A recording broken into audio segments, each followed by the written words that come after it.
Saya percaya bahwa Anda dan saya tidak hanya membutuhkan nutrisi dari makanan jasmani saja, namun juga membutuhkan nutrisi dari makanan rohani. Saya berdoa agar melalui channel ini Anda boleh dikenyangkan dengan nutrisi yang sehat dan benar melalui kebenaran firman Tuhan. Shalom teman-teman dan Bapak Ibu yang terkasih di dalam Tuhan, kembali lagi bersama dengan saya Hendro Suryawibawa di Breakfast with Bread channel. Kali ini saya nggak sendirian, saya ditemani oleh seorang sahabat saya sejak 2018 ya kalau nggak salah ya Pak Isa ya. Yes. Kita sama-sama di salah satu kampus teologi Surabaya Pak ya. Siap. Nah, dia adalah Pak Ishak Lulung.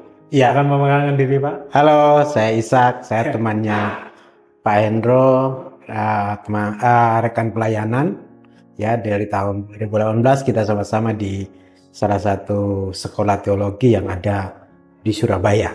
Nah, walaupun tampang beliau seperti ini, beliau bukan tim sukses dari salah satu pasangan paslon, tetapi dia tim sukses dari Breakfast with Bread itu sendiri. Oke. Nah, hari ini kita mau bahas sesuatu yang mendekati pemilu ini, Pak.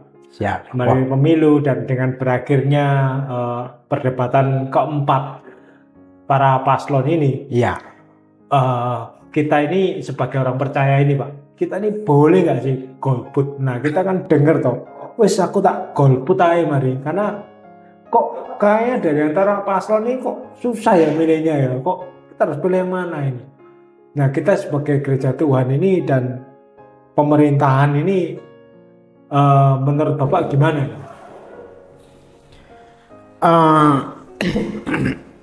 Pertama-tama itu gini Pak Hendro, pertama-tama bahwa pemerintahan dan gereja itu adalah dua institusi yang berbeda. Dua institusi yang berbeda. Dua institusi. Jadi institusi gereja sama institusi yang namanya pemerintahan negara Republik Indonesia itu berbeda Pak. Ya.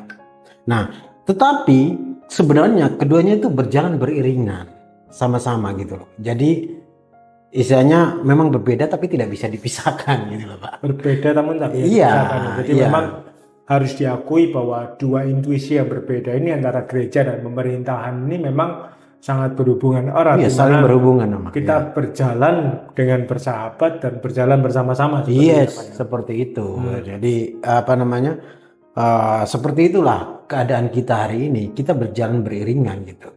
Maka semuanya harus ada dalam koridornya masing-masing, tapi tidak saling bertentangan, juga tidak saling mencampuri gitu. Tidak saling mencari, oke. Nah, kalau kita bicara mengenai golput ini, memang kalau kita mau cari di Alkitab Pak ya, memang nggak ada sih di Alkitab yang ngomong kalau pemerintahnya jelek sudah golput aja, nggak ada Pak.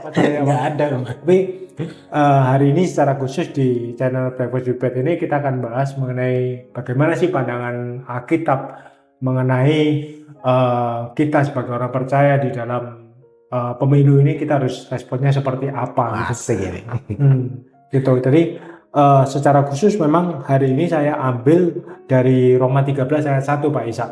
Yang dimana dikatakan di sana bahwa tiap-tiap orang itu harus tunduk pada para penguasa yang ada di atasnya, sebab tidak ada penguasa yang tidak berasal dari Allah. Nah, para penguasa ini yang ada ini ditetapkan oleh Allah itu. Jadi apa ya Pak Hendro ya? Ini sebenarnya kan kalau kita mau jujur, ini kan sebenarnya kan masalah klasik ya.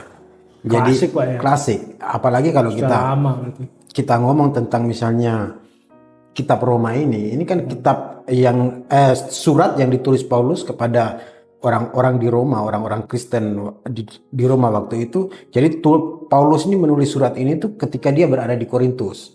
Jadi ketika dia berada di Korintus, jadi sekitar 3 tahun sebelum dia akhirnya meninggal di Roma. Sekitar mungkin 57 lah, 56 tahun 56 atau tahun 57. Dia menulis surat ini kepada jemaat yang ada di Roma waktu itu. Nah, yang terjadi di sana seperti apa? Nah, ini sebenarnya kan sudah bertahun-tahun. Dan bagaimana kalau kita lihat bahwa orang Roma pun termasuk Paulus ya.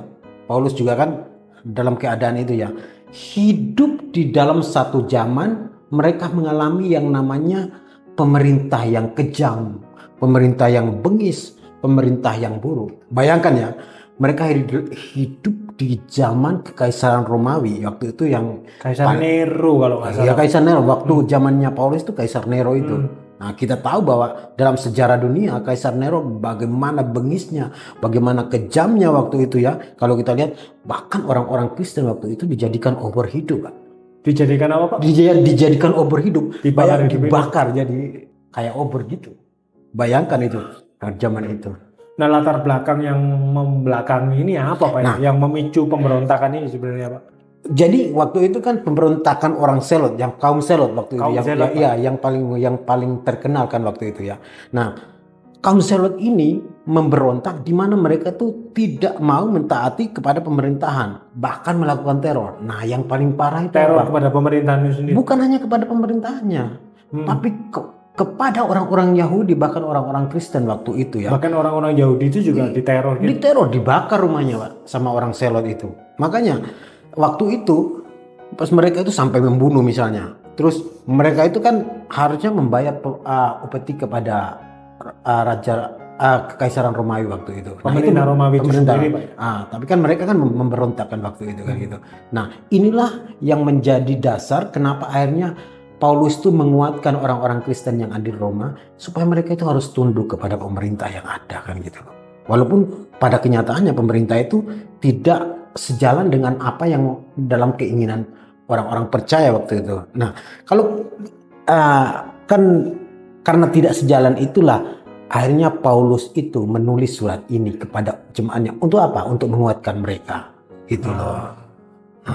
Jadi memang ayat ini memang ditulis kepada orang-orang Roma waktu itu, memang ke orang-orang gereja mula-mula juga waktu itu memang mereka sedang mengalami seperti itu ya, Pak? Iya, mereka sedang mengalami yang namanya penindasan. Kalau mau ditarik dengan relevansi yang sekarang ini seperti apa ya, saya?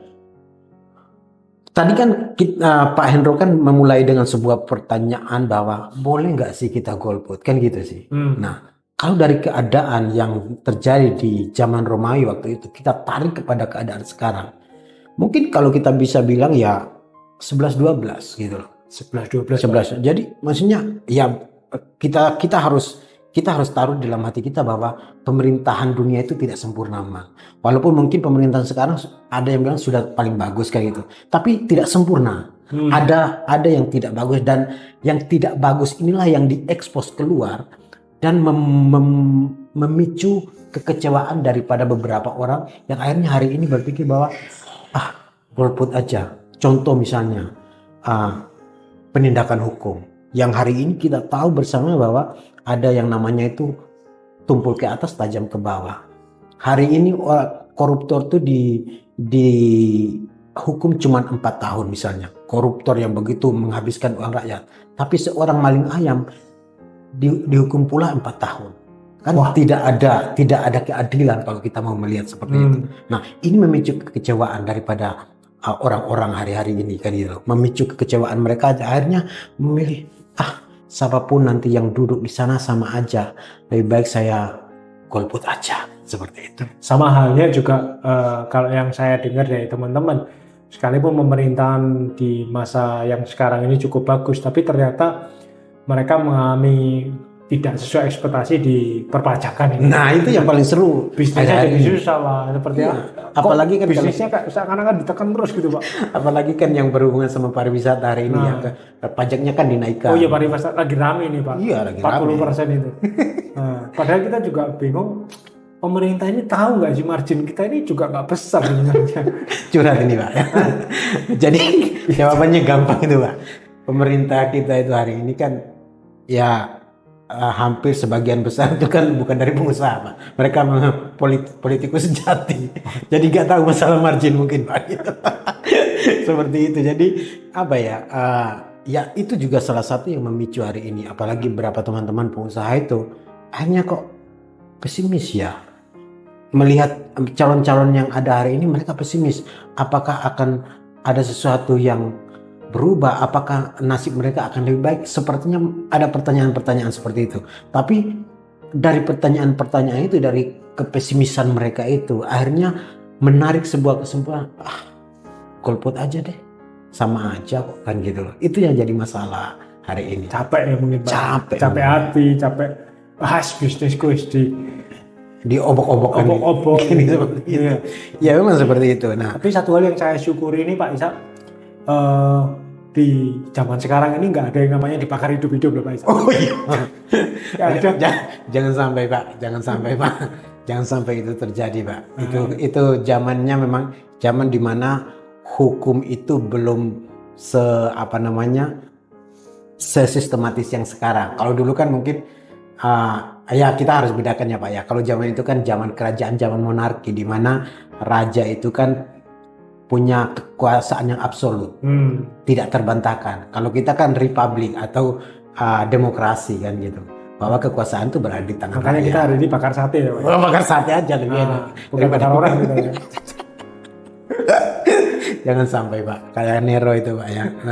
Tapi jujur ketika kita berbicara mengenai pemerintahan dan perpolitikan ini, memang kita ini harus paham bahwa kita ini sedang berhadapan dengan manusia, di mana ketika kita manusia berkumpul 2 orang atau lebih, sama-sama punya natur dosa, sama-sama punya keegoisan sendiri, sama-sama punya kepentingan sendiri, akhirnya banyak pergesekan di sana, banyak saling menyakiti, banyak saling kekerasan di sana ya Pak ya.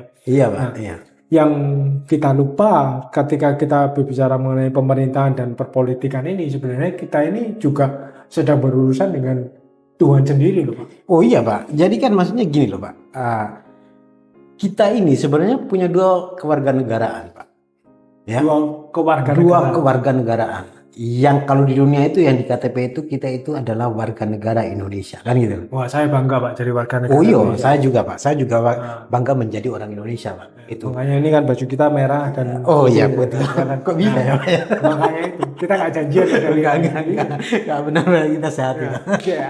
Nah, cuman jangan lupa ada satu lagi kewarganegaraan kita yang tidak boleh kita lupa sebagai orang yang percaya kepada Tuhan ya, bahwa kita ini adalah warga negara kerajaan surga. Wah, gitu loh. Jadi kedua sisi ini berjalan beriringan Pak sewaktu kita hidup. Ya, sewaktu kita menjalani kehidupan di dunia ini dua-duanya beriringan. Bukan kalau misalnya saya warga negara dunia berarti hari ini saya hanya melaksanakan kewajiban saya sebagai warga negara dunia. Enggak bisa. Warga negara kerajaan surga pun hari ini tuh kita jalankan gitu. Wow, seperti very itu. Beautiful. Itu yang harus kita tahu. Good. Jadi dua-duanya ini harus jalan. Dua-duanya harus jalan. Dua-duanya harus jalan. Tidak bisa salah satu kan gitu. Makanya itu pun juga nanti yang jadi landasan kan gitu. Menjadi landasan kita. Iya, bahwa bukan karena kita percaya kepada oknum. Bukan percaya kepada oknumnya, paslonnya itu. Iya, kan gini loh Pak. Paslon itu kan kasih janji-janji manis Pak. Namanya juga pengen menang Pak. Iya kan? Pengen menang tuh kasih janji-janji manis Pak. Loh banyak Pak. Kan bukti-bukti kan sudah banyak itu Pak kan gitu loh. Paslon kasih janji, begitu sudah duduk gitu. Dulu saya janjinya apa ya? Gitu Pak. Iya kan. Tuh ketika ditanya wartawan, dulu saya janjinya apa ya? Kan gitu. Nah maksud saya gini loh Pak. Bahwa jangan kita itu percaya kepada oknum atau calon atau golongan terus kita mendewakan. Artinya banyak Pak. Kita ini. Wow, iya. Tapi maksudnya apa? Bahkan kepada kemauan rakyat semata bukan. Tapi yang kita landaskan adalah bahwa kita itu berdasar kepada apa? Kalau di ayat ini dikatakan kepada ketetapan Allah. Jadi paslon itu janji manis. Ya kita berharap seperti itu. Tapi jangan berpegang kepada hal seperti itu. Karena kita sekali lagi seperti Pak Hendro tadi bilang bahwa kita ini manusia yang tidak luput dari yang namanya kesalahan kan gitu. Paslon itu juga gitu. Mereka tidak luput dari hal-hal seperti itu gitu. Jadi ketika kita itu berharap penuh kepada janji-janji manis dan tidak terjadi, kita nanti akan kecewa Pak gitu. Iya juga sih Pak. Iya, makanya apa sebagai orang percaya apa yang kita pegang? Itu lagi yang menyebabkan kita juga saku tak golput aja. Iya Pak, makanya kita harus kembali ke tadi bahwa kita berpegang kepada ketetapan Allah. seperti itu. Nah, tapi memang harus diakui bahwa salah satu kebohongan terbesar dari iblis ini adalah bagaimana ketika kita ini Pak sebagai warga negara ya biasa ini kita ini menaruh pengharapan kita ini kepada moralitas budayanya dan kepada kebaikan atau kehebatan dari seorang pemimpin ini Pak, di mana baik itu di dalam pemerintahan maupun di dalam gereja ya Pak ya.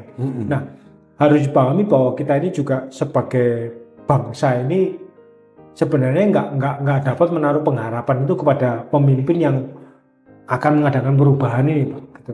Dan gereja pun juga sebenarnya sama Pak. Gereja pun juga banyak melakukan kesalahan dengan mengira bahwa para pemimpin politikus ini yang bertugas ini bisa membela, mendahulukan dan menjaga kedamaian itu, sehingga seakan-akan sekarang ini pemimpin gereja berusaha mendekati paslon-paslon tertentu dan lain sebagainya. Iya, kita nggak dengan memiliki ekspektasi yang mereka akan membela kita, mereka akan mendahulukan kita, mereka akan menjaga kedamaian seperti itu, Pak. Iya, ya apa ya? Ekspektasinya kan seperti itu, Pak. Ekspektasinya betul. Iya, iya. jadi maksudnya ekspektasinya bahwa orang yang kita pilih ini mampu mendatangkan rasa nyaman buat kita kan gitu Pak. Mampu mendatangkan rasa nyaman. Rasa nyaman. Apa itu misalnya masalah ekonomi, nyaman secara ekonomi. Secara bisnis Pak juga. Nyaman secara bisnis, nyaman secara hukum kan gitu. Itu kan yang maksudnya ekspektasinya kita semua kan seperti itu. Ya. Yang ketika kita memilih itu. Tapi namun kenyataannya kan enggak seperti itu loh. Nah, jadi sebenarnya memang pemimpin kalau kita lihat kembali lagi kita flashback ya, hampir semua itu kan ada cacatnya lah gitu.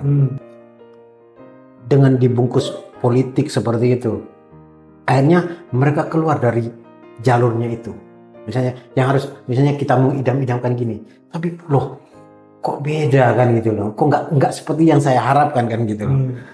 Nah itu juga yang akhirnya itu keluar kan pertanyaan-pertanyaan dari orang-orang tuh, masa sih Allah itu menetapkan pemimpin atau pemerintah yang seperti itu? Karena melihat para pemimpin tadi itu yang karena mengutamakan kepentingannya sendiri. Iya. Sedangkan ayat ini kan mengatakan bahwa Allah yang menetapkan kan gitu. Gitu. Alih-alih dikatakan di sana mereka awalnya mengutamakan kesejahteraan rakyat. Iya. Tapi ternyata mereka mengutamakan makan uang rakyat ini Pak. Gak berani ngomong. Ini kita bukan podcast politik ya Pak ya. Bukan Pak. Bukan. Iya. Ya tapi memang seperti itu ya. Kita harus melihat pertanyaan tadi itu sangat bagus sekali Pak. Apakah Allah menetapkan pemerintahan yang sedemikian? Iya. Lah. Terus ada juga kan misalnya selain pertanyaan-pertanyaan, misalnya ada pertanyaan yang bilang begini, ngapain? Terus akhirnya kan maksudnya bermuara kembali lagi kepada, terus kalau misalnya Allah menetapkan model orang-orang model seperti itu, terus ngapain kita milih? Gitu loh Pak. Nah itu untuk orang yang ekstrim mungkin kanan gitu mungkin ya. Terlalu ngapain kita milih? Gitu. Maksudnya toh ketetapan Allah juga gitu loh. Ngapain kita milih kalau memang Allah sudah ditetapkan seperti itu? Kan gitu sih Pak pertanyaannya itu. Yang selalu yang akhirnya maksudnya itu kegundah gulana hati seseorang itu kan, kalau kembali ke ayat itu sudah ditetapkan Allah, terus model yang ditetapkan kok modelnya kayak gini, terus ngapain saya susah-susah ke TPS, harus ke TPS, mendingan hapas itu hari libur jalan-jalan ke Tretes gitu. Nah pertanyaan ini sangat menarik dan satu korelasi dengan apakah kita ini boleh golput atau enggak gitu loh. Nah kalau kita telusuri lagi di ayat tersebut di mana Paulus ini mengawali ayat itu bahwa tiap-tiap orang itu harus tunduk Pak. Harus tunduk.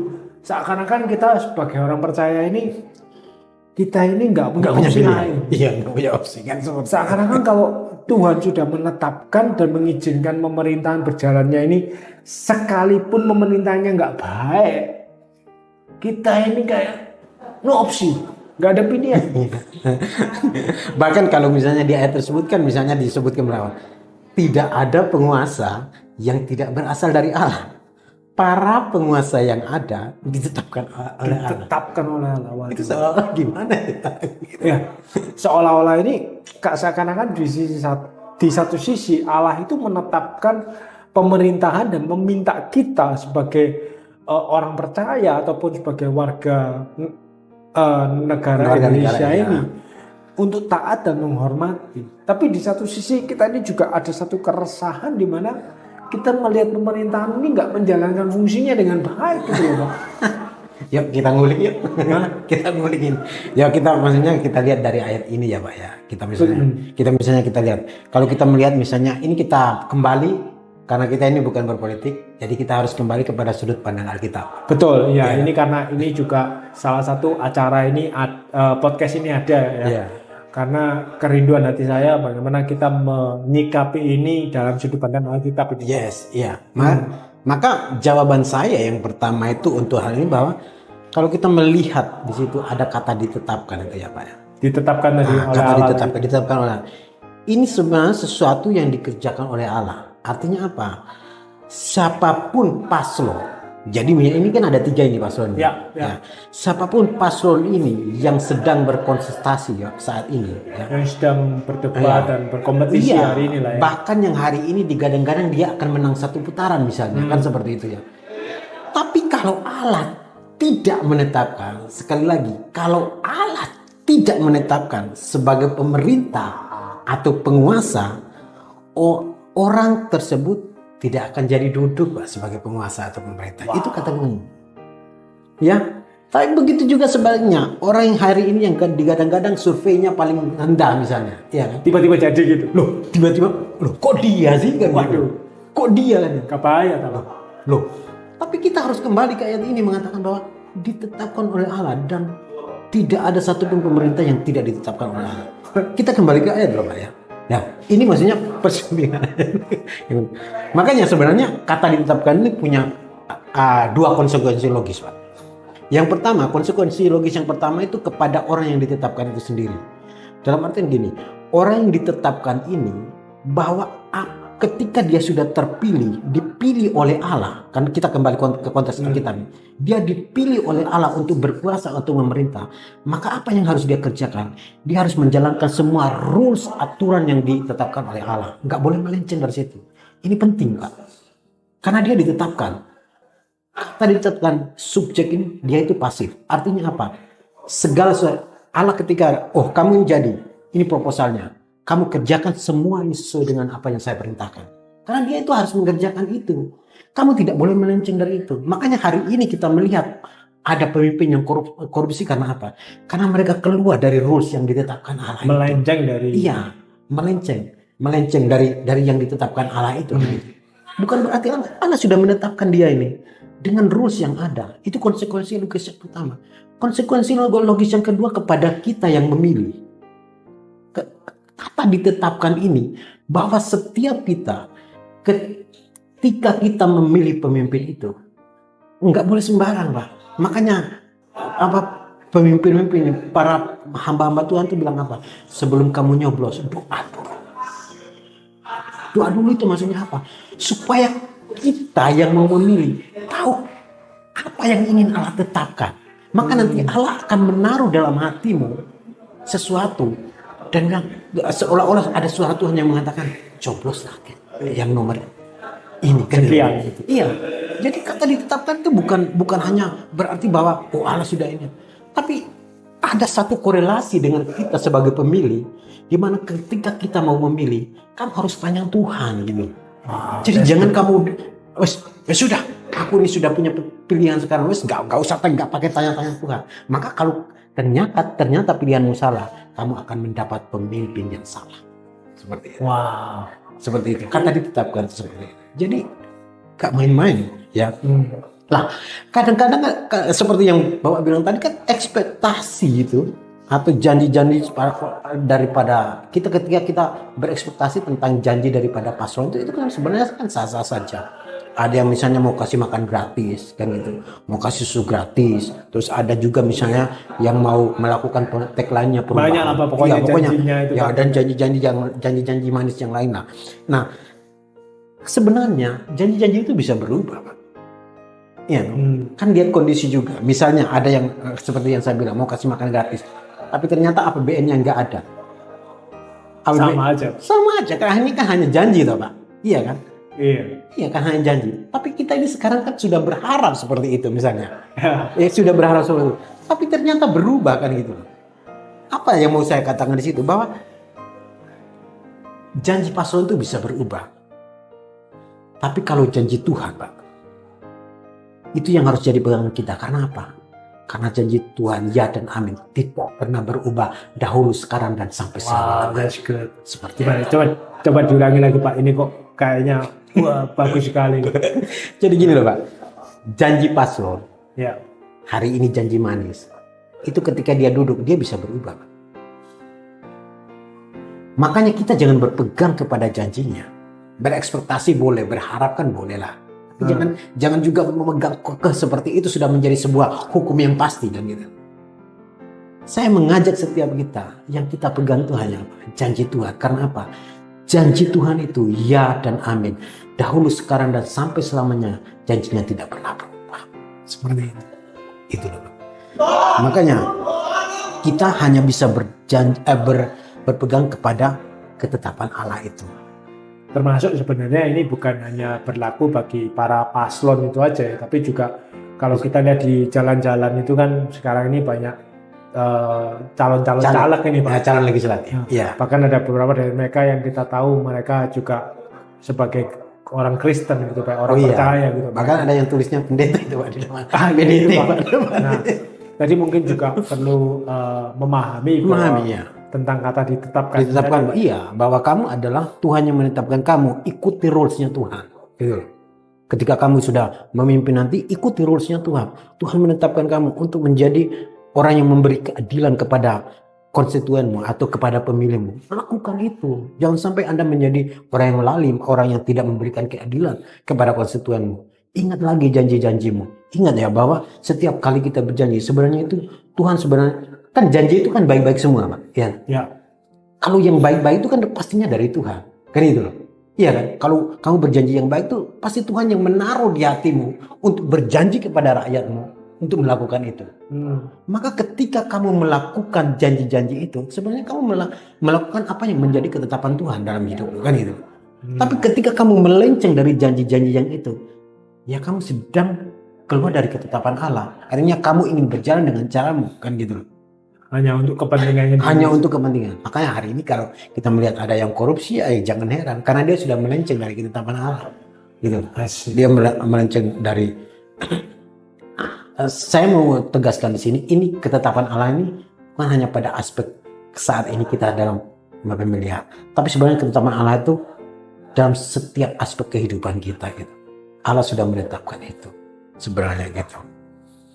Iya, seperti itu Pak. Nah, kalau kita kembali lagi misalnya kita merujuk ke perjanjian lama misalnya, rencana dan tujuan Allah itu pasti dan ketetapannya itu tidak dapat diganggu-gugat. Tidak dapat diganggu-gugat. Tidak bisa diganggu-gugat. Nah, tidak ada satupun kan manusia yang bisa menghalangi ketetapannya.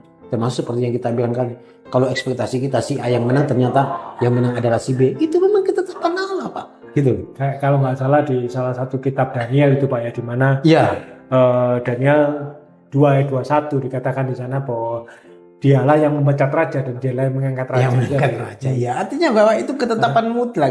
Karena dia berkuasa kan gitu atas kerajaan manusia dan memberikan kepada siapapun yang ia kehendaki kan gitu. Jadi Republik Indonesia hari ini yang berkuasa itu sebenarnya Tuhan gitu. Jadi Tuhan mau serahkan kepada siapapun untuk memimpin, itu hak prerogatifnya Tuhan. Jangan tanya-tanya Tuhan, kenapa Tuhan gini-gini. Waktu sebelum nyoblos itu kamu doa enggak gitu. Tanya kehendak Tuhan. Siapa yang harus kamu? Kalau kamu doa, maka kau akan mendapatkan itu kan. Nah, kalau kita lihat salah satu perbedaan terbesarnya itu di sana ini kan mengenai antara pemerintahan yang monarki dan yang pemerintahan sekarang ini kan bukan monarki. Oh iya Pak. Bagaimana Allah mengangkat raja dan menurunkan raja gitu loh. Yang sekarang ini pemerintahan ini kita jelas tahu bahwa hampir semua negara kalau nggak salah pemerintahan ini ada negara demokrasi Pak. Iya, tinggal sedikit seperti misalnya Inggris atau mungkin yang di Asia itu seperti Thailand, itu aja yang sekarang yang masih monarki kan gitu loh. Karena kalau kita warga negara Indonesia tadi itu Pak. Kalau Indonesia ini kita sudah republik. Demokrasi Pak. Iya, demokrasi, ada republik. Republik artinya apa? Kembali ke publik, kembali ke rakyat kan gitu. Makanya negara kita negara republik. Kembali ke publik. Republik, kembali ke publik Menarik seperti itu. sekali. Nah, artinya apa? Bahwa memang kalau kita lihat ke konteks Alkitab waktu itu, ini memang adalah kerajaan, bentuk kerajaan, artinya negara monarki kan waktu itu. Sedangkan kita hari ini adalah pemerintahannya adalah demokrasi. Beda jauh Pak ini Pak. Memang beda jauh. Beda jauh. Kalau seperti yang saya bilang, kalau di monarki kekuasaan absolut itu ada di tangan penguasa raja. Tapi kalau di negara demokrasi kekuasaan itu berada di tangan rakyat. Maka kalau kita melihat hari ini ada sebuah istilah yang sangat sangat populer menjelang pemilu ini, bahwa dikatakan bahwa Vox Populi Vox Dei. Vox Populi Vox Dei itu bahasa Latin, Pak. Apa itu Pak? Vox Populi itu adalah suara rakyat. Nah, sedangkan Vox Dei itu adalah suara Tuhan.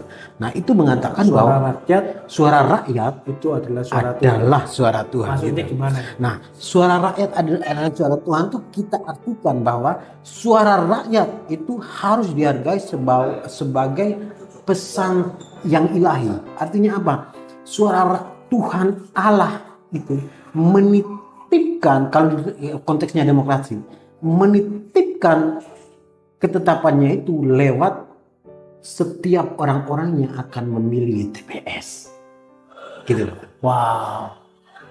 Jadi makanya kalau nanti kesimpulan kita bahwa kita harus jangan golput Pak. Karena Tuhan itu sedang menitipkan suaranya lewat orang-orang yang akan ke TPS dan nyoblos. Nah kalau hari ini ada di antara kita yang mau golput, bertobat. Bertobat Pak. Karena apa? Karena ya kita ngomong ekstrimnya, berarti kamu tidak mau ada dalam rencana Tuhan. Gitu kan? Tapi di satu sisi saya juga bisa paham perasaan mereka, karena pemerintahan tadi ya seperti tadi yang saya bilang bahwa nggak menjalankan fungsinya dengan baik itu Pak, gitu loh. Iya. Jadi gini loh Pak Hendro. Tuhan ya, seperti kita sudah lihat tadi di konteks Roma ini, bahwa itu mengizinkan terjadi pemerintahan seperti itu, dan itu sebenarnya contoh di Alkitab itu banyak Bapak ya. Nah salah satu misalnya contohnya yang dari konteks ini ya, Tuhan mengizinkan ada yang namanya Kaisar Nero di situ ya. Begitu bengis kejam, begitu bengis, yang kita sudah bahas di awal tadi, begitu bengis dan kejamnya Kaisar Nero waktu itu ya. Nah, Tuhan mengizinkan pemerintahan yang kurang baik itu terjadi supaya apa? Supaya kita dapat menunjukkan peran kita. Saya ulangi ya, Pak. Kita dapat menunjukkan. Jadi Tuhan mengizinkan pemerintahan yang bengis itu terjadi di tengah-tengah orang-orang yang beriman kepada Tuhan hari ini. Itu boleh terjadi supaya apa? Supaya orang-orang yang menaruh harapan, berpegang kepada janji-janji Allah hari ini, menunjukkan perannya. Apa itu perannya? Misalnya dalam doa, dalam perilaku. Coba bayangkan seperti ini Pak Hendro. Ketika Pak Hendro mengalami pemerintah yang baik-baik saja, ya, kemungkinan naluri manusia kita akan nyaman. Ya. Kalau sudah nyaman, kurang berdoa Pak. Iya kan? Iya kan? Jangan buka-buka rahasia. Enggak Pak. Tapi memang itu realitas. Realita kan. Maka kalau kita hari ini menemukan pemerintah yang tidak sesuai dengan ekspektasi, sebenarnya setiap kita orang beriman ada dalam satu kesempatan. Kesempatan apa? Kita menunjukkan peran kita sebagai warga negara kerajaan Allah. Lewat apa? Kita sungguh-sungguh berdoa. Kita menunjukkan perilaku yang benar. Ya. Kita kembali lagi, sekali lagi saya ajak kita semua untuk kembali kepada konteks ayat ini. Kita melihat orang-orang waktu itu. Ketika Paulus mengetahui bahwa ini pemerintahan ini bengis dan kejam, orang-orang pasti goyah. Makanya kenapa Paulus menulis ini? Pak Paulus mau mengatakan bahwa sekalipun orang ini begini kejam, taruh di dalam hatimu bahwa orang ini ditetapkan Tuhan untuk ada di situasi seperti ini. Mengajarkan kita untuk apa? Berpegang hanya kepada janji Tuhan. Seperti itu loh. Jadi jangan maksudnya itu kita jangan menjadi orang yang pesimis Ya apa Tuhan, kok tidak sesuai ekspektasi saya? Karena kalau kembali ke fakta tadi itu bahwa pemerintahan ini memang berasal dan ditetapkan oleh Allah itu nggak bisa diganggu-gugat. Nggak bisa diganggu-gugat, itu prerogatif. Itu sebabnya kita sebagai orang percaya bagaimana kita bisa menghargai itu sebagai setiap ketetapannya, keputusan dan ketetapan Allah gitu. Sekalipun pemerintahan yang kita punya juga nggak akan mungkin menjalankan fungsinya dengan baik dan mungkin tidak semua fungsinya berjalan dengan baik. Iya, makanya itulah kita. Peran kita tadi, doa dan perilaku dari kita itu sangat menentukan tadi itu. Kita harus lebih kuat lagi berseru kepada Tuhan kan gitu. Mungkin hari ini, ya ini maksudnya saya nggak ngomong, tapi seperti inilah. Pak Hendro tahu nggak orang Israel, 12 suku Israel, ketika terjadi kelaparan, mereka akhirnya kan pergi ke Mesir. Waktu itu Yusuf masih menjabat sebagai Perdana Menteri kan waktu itu. Ya. Dan baik-baik saja. Dalam keadaan baik-baik itu terjadi yang namanya pergantian kepemimpinan. Firaun itu kan diganti sama estafetnya kan. Dan ternyata Firaun itu jahat sekali kan. Wah, jahat sekali kan. Orang Israel itu karena sudah saking nyamannya dengan Firaun yang pertama.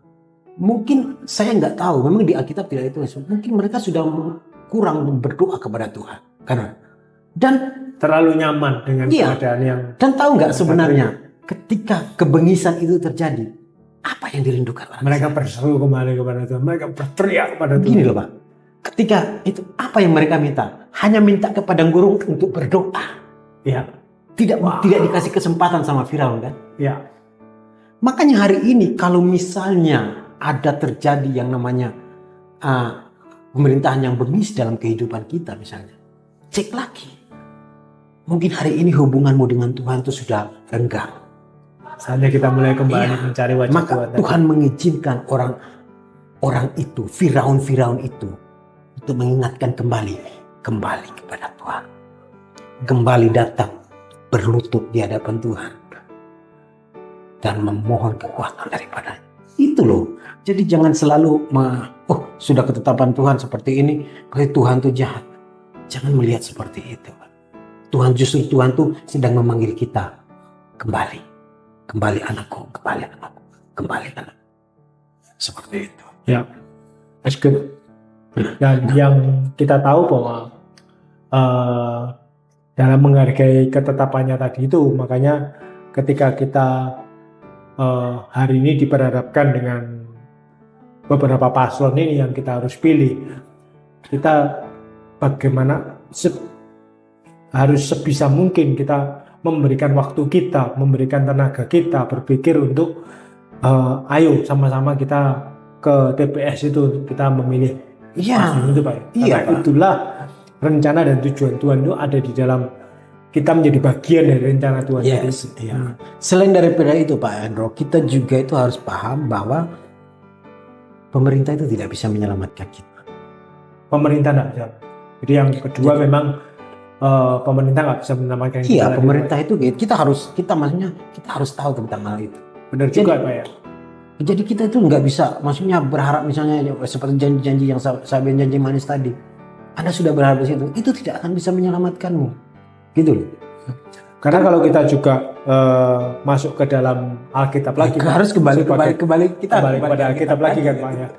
Alkitab saya rasa juga nggak pernah mengajarkan atau mengindikasi bahwa ketika masa pelayanannya Yesus dan para rasul ini mencurahkan waktu dan tenaganya untuk mengajar orang-orang ini bagaimana mereformasi pemerintahan Romawi waktu itu dan tanpa iman gitu loh Pak, dimana nggak terindikasi juga mereka ini Yesus dan ataupun di zamannya para rasul ini nggak terindikasi bahwa mengajak untuk orang-orang jemaat mula-mula ini untuk nggak taat atau memprotes keadilan hukum, demo lah atau apa rencana jahat pemerintahan Romawi waktu itu nggak ada gitu loh Pak. Iya benar. Karena sebenarnya kan tujuan Allah terhadap kita sebagai orang percaya itu adalah apa? Tidak berada di tangan kebijakan politik. Sorry Pak, kenapa Pak tadi? Jadi tujuan Allah terhadap kita, orang-orang yang percaya dan menaruh harapan kepada Allah, beriman kepada Allah. Sebenarnya kita tidak berada pada apa? di tangan kebijakan politik. Tidak berada di dalam Kebijakan politik. Iya. Jadi kebijakan politik itu bisa berubah, tapi kita tidak ada di situ, Pak. Kita bukan di situ. Ya paham. Karena Alkitab sendiri juga tidak mengatakan bahwa kita ini juga harus menguraskan energi kita, waktu kita, bahkan materi yang kita punya. Kita ini termasuk uang ini juga dalam urusan pemerintahan sebenarnya.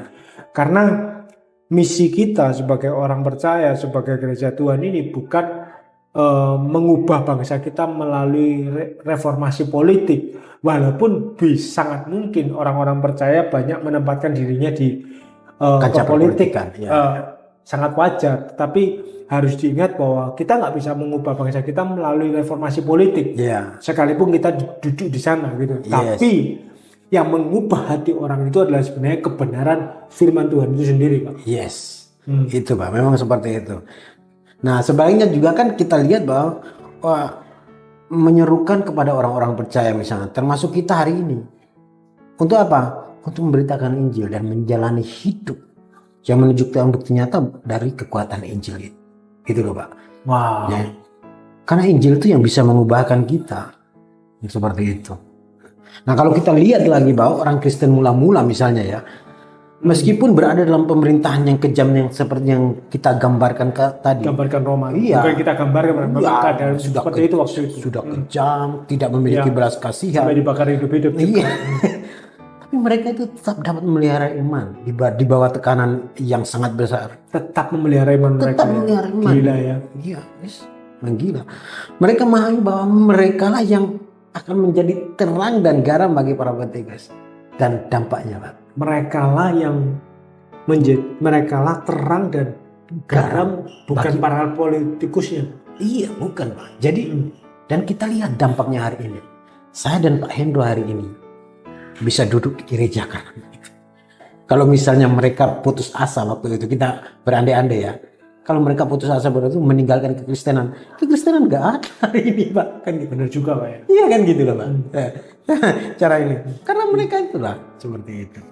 Itu sebabnya mereka juga bisa dipahami bagaimana ketika surat Paulus ditulis ini, mereka sangat berpegang kepada ajaran Paulus ini untuk menaati pemerintah, menghormati, bahkan menghargai dan berdoa untuk mereka tadi itu. Kalau kita lihat di ayat berikutnya itu, Pak. Karena mereka memahami bahwa mereka sebagai orang percaya ini, harapan mereka ini terletak kepada perlindungan yang disediakan oleh Allah itu sendiri, Pak.